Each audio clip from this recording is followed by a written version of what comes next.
In the early 1950s, a dead man was left in a Philippine village with 2 puncture wounds in his neck. Keep moving! His body had been drained of blood. By morning, the rumor had already taken shape. The aswang had returned.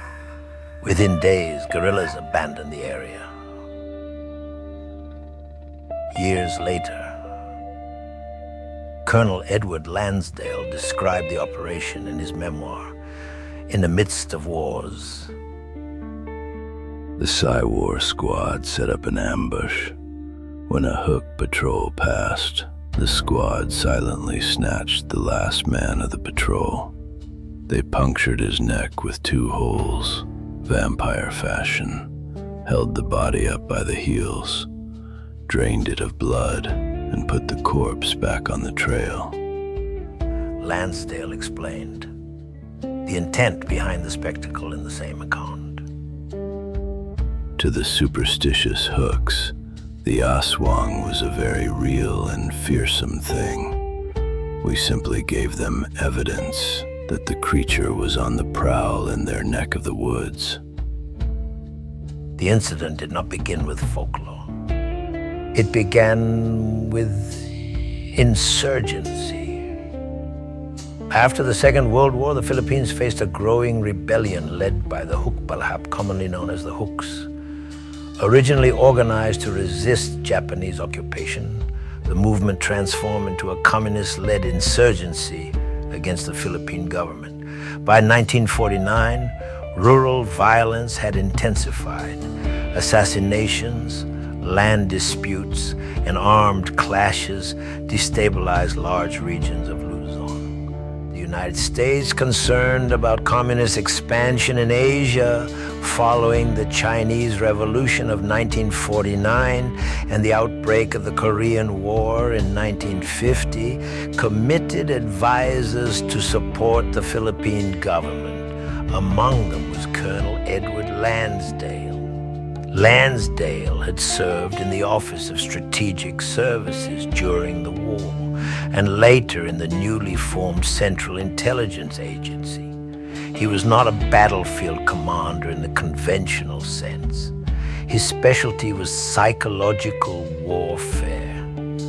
He believed insurgencies were won in the mind before they were defeated in the field. Stationed in Manila in 1950, Lansdale worked closely with Philippine Defense Secretary Ramon Magsaysay. Together, they reorganized military operations against the Huks, emphasizing mobility, intelligence gathering, and public messaging. Corruption within the armed forces was targeted. Civilian trust was treated as a strategic objective. Decades later, historian Max Boot wrote in The Road Not Taken, Lansdale's genius was his ability to see the world through the eyes of the people he was trying to influence. He didn't just want to kill the enemy. He wanted to make the enemy's own culture work against them. But Lansdale also employed unconventional tactics. In rural areas where belief in the aswang, a shape-shifting creature of Philippine folklore, often described as a vampire, remained strong, Lansdale's team identified an opportunity. Accounts from participants and later reporting describe one operation in particular. Intelligence officers learned that Huk guerrillas were operating in a region where local superstition was widespread. Government forces ambushed a patrol and killed a suspected insurgent. His body was reportedly punctured in the neck and left displayed along a path used by hunters. Cut! Word spread quickly. Yeah, that's a wrap on Measured journalist and historian Stanley Carnow later reflected in our image. Lansdale and Magsaysay were the perfect team. The American provided the dirty tricks and the strategic vision, while the Filipino provided the charismatic face of reform that the people could actually trust. according to later recollections. The intention was not to convince hardened fighters of the supernatural, but to unsettle recruits and erode morale among rural supporters.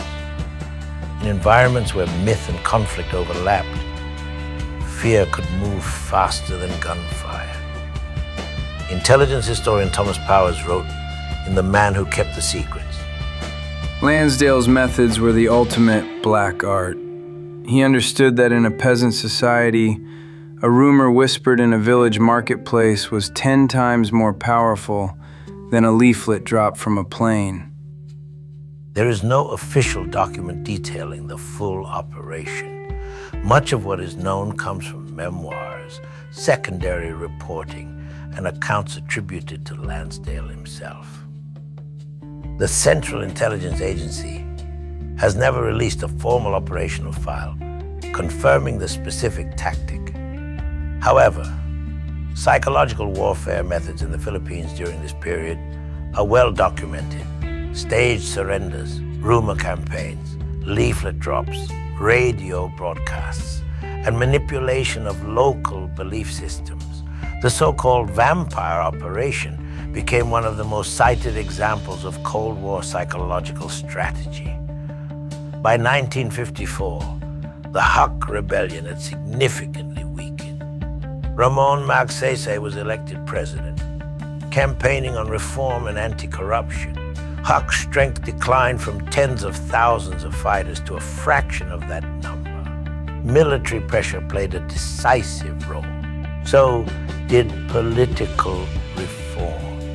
And according to some accounts, carefully amplified superstition.